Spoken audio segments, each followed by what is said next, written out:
7 ఎకరాల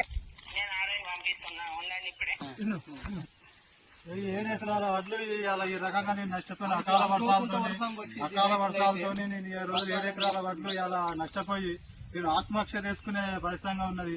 ఏది ఏమున్నా కానీ ప్రభుత్వమే దీనికి బాధ్యత వహించాలి. ఈ ప్రభుత్వం ఇంత నిర్లక్ష్య ప్రభుత్వం, అధికారులు కూడా ఎవరు కూడా ఈ రైతులు పట్టించుకునే నాదులు లేడు ఈ రోజులల్లా. ఎందుకంటే మీరు ఎందుకు బతకాలి, ఏం చేయాలి, రైతు బంధు లేదు, రైతు బీమా లేదు ఈ రోజులల్లా. ఎందుకు ఈ ప్రభుత్వం చెత్తగుడి ప్రభుత్వం, ఈ మాటలగాడి ప్రభుత్వం కానీ ఇది చేతలగాడి ప్రభుత్వం కాదు. ఇది ఎందుకంటే ఇది రైతులు రక్తం తాగి రైతు దగ్గర రాజ్యం ఆట ఎద్దేశం ఎగర్చామట. ఈ రాజ్యం కూడా ఈ రోజులో రైతులతో పెట్టుకొని ఈ రోజు రాజ్యం కూడా ఇది బాగుపడే పొజిషన్ లేదని ఈ రోజు మీడియా ద్వారా నేను చెప్తా ఉన్నా.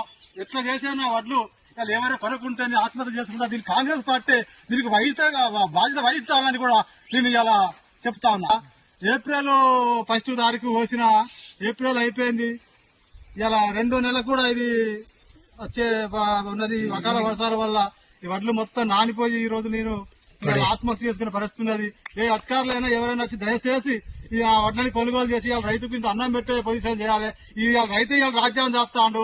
ఆ రైతు మీదనే ఇలా ఈ ప్రభుత్వాలు కూడా కక్షపూర్వంగా బట్టి ఇవాళ కక్ష కట్టి ఇవాళ రైతుని ఈ రకంగా ఇబ్బందులు పెడతారు. కాబట్టి ఏది ఏమైనా కానీ పక్క మాత్రం ఈ వడ్లని కొనాలి.